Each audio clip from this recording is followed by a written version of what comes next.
আসসালামু আলাইকুম ফ্রেন্ডস। দি couples cook house চ্যানেলের পক্ষ থেকে আপনাদের আমন্ত্রণ জানাচ্ছি আজকে নতুন একটি রেসিপিতে। আজকে আমি আপনাদের সাথে শেয়ার করব পাঙ্গাস মাছ দিয়ে বেগুন, আলু এবং কুমড়ার বড়ি দিয়ে কিভাবে আমি ঝোল রান্না করি। এই রেসিপিটি আজকে আমি আপনাদের সাথে শেয়ার করব। চলুন দেখে নেওয়া যাক আজকে আমি কিভাবে রান্নাটা করি। এখন আমি ধুয়ে রাখা কেটে রাখা মাছগুলোতে আমি লবণ মরিচের গুঁড়ো দিয়ে আমি ভেজে নিব। প্রথমে আমি কড়াইয়ে দিয়ে দিচ্ছি সয়াবিন তেল। এখন আমি একে একে মাছগুলো ভেজে নিব। মাছগুলো আমি খুব একটা কড়া করে ভাজবো না, হালকা করে ভেজে নিব। আমার মাছগুলো প্রায় ভাজা শেষ। এখন আমি কেটে রাখা বেগুনের টুকরো এবং ভেজে রেখেছি আমি কুমড়োর বড়ি মাছের সাথে। এখন আমি একটি কড়াইয়ে পেঁয়াজ কুচি দিয়ে পেঁয়াজ কুচি কিছুটা ভেজে, এখন আমি দিয়ে দিচ্ছি রসুন বাটা, আদা বাটা, খানিকটা নেড়ে চেড়ে নিব। শুকনো মরিচের গুঁড়ো দিয়ে দিলাম, খানিকটা হলুদের গুঁড়ো দিয়ে দিচ্ছি। এখন দিয়ে দিলাম লবণ। এখন আমি মশলাটা ভালোভাবে কষিয়ে নিব। দিয়ে দিচ্ছি অল্প একটু পানি। এখন আমি কেটে রাখা কিছু টমেটো টুকরো দিয়ে দিচ্ছি। এখন আমি কেটে রাখা বেগুন এবং আলুর টুকরোগুলো দিয়ে ভালোভাবে কষিয়ে নিব মশলার সাথে, যাতে ভালোভাবে মশলাগুলো আমার সবজির সাথে মিশে যায়।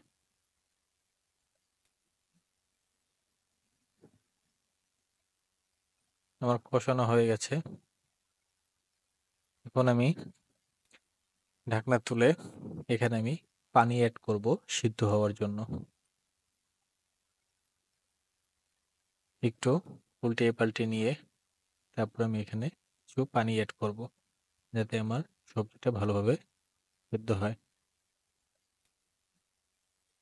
আমার ভালোভাবে কষানো হয়ে গেছে। খুব সুন্দর একটি স্মেল আসছে। এখন আমি দিয়ে দিচ্ছি সিদ্ধ করার জন্য পরিমাণ মতো পানি। এখন আমি ফালি করে কেটে রাখা কিছু মরিচের টুকরো দিয়ে দিলাম। এখন আমি ভেজে রাখা বড়গুলো উপরের দিয়ে ছিটিয়ে দিলাম। এখন আমি আমার ভেজে রাখা মাছগুলো দিয়ে দিচ্ছি।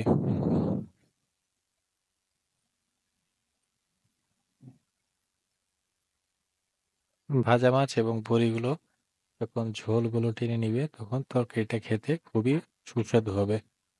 আপনারাও বাসায় এভাবে ট্রাই করে দেখতে পারেন আজকের রেসিপিটি। এখন আমি জিরার গুঁড়ো ছিটিয়ে দিচ্ছি আমার তরকারির উপর দিয়ে। জিরা গুঁড়ো দেওয়ার জন্য তরকারির অন্যরকম একটা স্বাদ আসবে।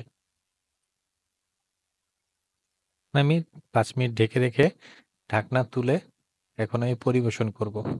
বন্ধুরা দেখতে পাচ্ছেন হয়ে গেছে আজকে আমাদের পাঙ্গাস মাছে দিয়ে বেগুন এবং আলু সাথে কুমড়োর বড়ি দিয়ে ঝোল করা রান্না। আপনারাও বাসায় ট্রাই করতে পারেন এরকম রান্না। বন্ধুরা, আমার ভিডিওটা ভালো লেগে থাকলে অবশ্যই আমার চ্যানেলটিকে সাবস্ক্রাইব করবেন। বন্ধুরা, দেখা হবে আগামী নতুন একটি রেসিপিতে।